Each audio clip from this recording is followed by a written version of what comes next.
There's something about the simplicity of green and grey. Whether it's going to be in a large garden, and we can even throw white into that, but it's working with those monotones, you know, what they call monochromatic colour schemes. I think that could be it. But for me, a grey and a green garden just oozes style, elegance, simplicity, calm, very calm.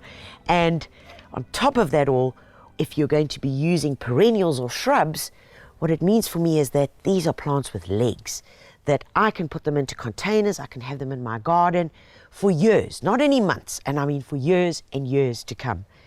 And together with that longevity, plus the calmness that they bring, they are winners in the garden. And they've been winners for years and years. And in the classic gardening books, you will see beautiful combinations of grey and green.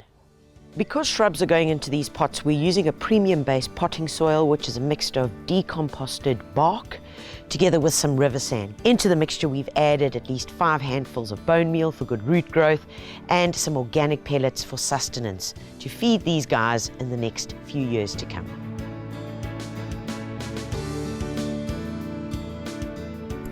Right, our plant that's going into the big pot is going to be this gorgeous Sempervirens. Now this is Buxus Sempervirens, and it's a plant that hails from Europe, even right down into northern Africa. Buxus has grown in almost every country around the world, whether it gets to minus 20 degrees with snowfalls throughout the year or into the heat of Africa. This is a sure good bet for any garden plant, and particularly in containers. The important thing that we need to know about Buxus is that it's slow growing.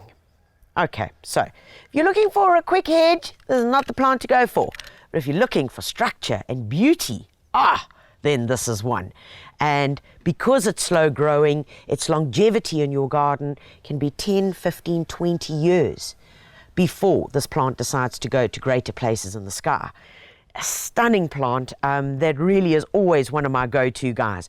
And pretty tough, you know, it doesn't require much water and it doesn't require much TLC. And in terms of jojos and nunus, there's not really much that wants to eat it either. Okay, but what I'm going to do first of all is add a little bit of soil into my pot. Not much, because we know that we have got a lot to work with here. Right, here we go. 1, 2, 3, in you go, my darling. And remembering when you are putting in a topiary, it's important to get it as close to your pot as possible, to the lip, because you are going to find it very difficult to get growth down here, because simply there's no light in this area. So I want you to plant it quite low as possible, but with not bearing it any further than its original level in the bag. So in other words, not up to its neck.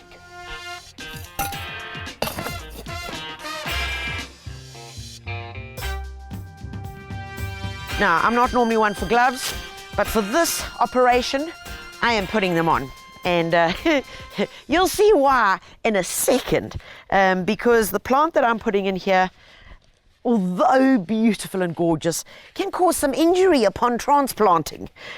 So here it is. Oh man, this is a gorgeous agave.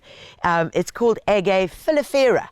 And the reason why it's called Filifera is, look at these the parts of the leaf actually start removing from the main stem and forming these little grey, almost little filigrees.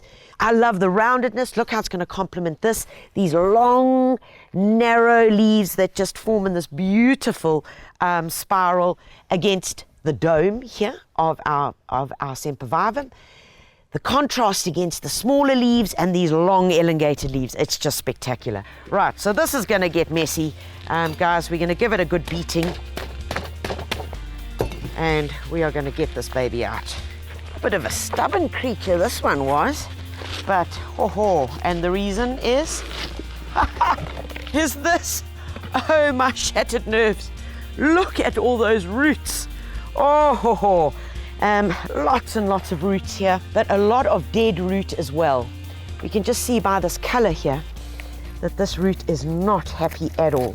So I'm actually going to get rid of some of this. The white root, that is the good healthy root. This over here, all of this brown, you can see I can actually just break it off. That is dead root. No use you planting that. It really is going to do nothing to your plant and add no value, and certainly no value to your soil. So I'm just going to break some of those bits away.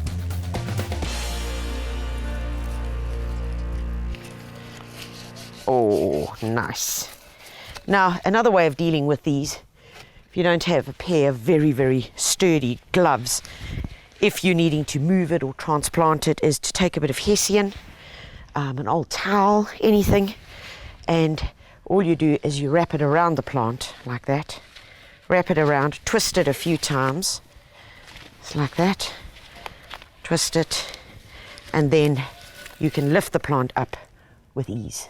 Okay, it does make life a little bit easier with such prickly customers.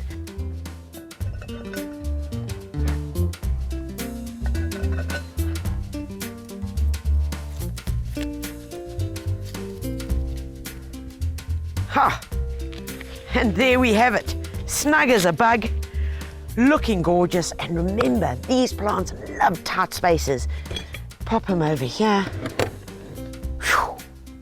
That is good.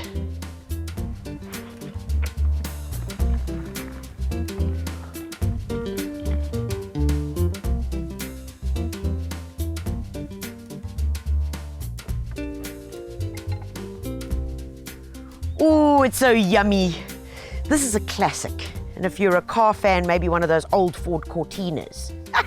Yes, it's beautiful, it's gorgeous. It's a combination that will last forever. And this beauty, when you add the grey to the green, look, there it was, without, yeah, they look good, but when you put it back, man, doesn't that complete it? This is the most beautiful plant in the world. It's called angel wings. It was discovered in Chile. That's where it was discovered. And it is a Senecio, and we know Senecios. They're all grey leaves. They generally have this furriness, and you just want to stroke the leaves because they are just so soft and beautiful, a bit like the lamb's ears.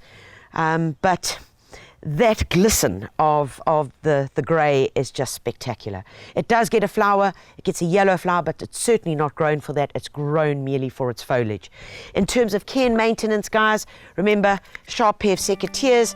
Every now and then you just need to give your Buxus a wee little haircut just to keep its shape, but this you would probably do once every 3 months, if that. They've got the food in them. The next time I would feed them would be in about 6 to 8 weeks' time. Because these plants all enjoy the same conditions, they don't suck up loads of water, a watering once a week would be ample for them. In fact, once every 7 to 10 days would be more than enough. And there you have it, a classic combination that will be by your side and in your garden for years to come.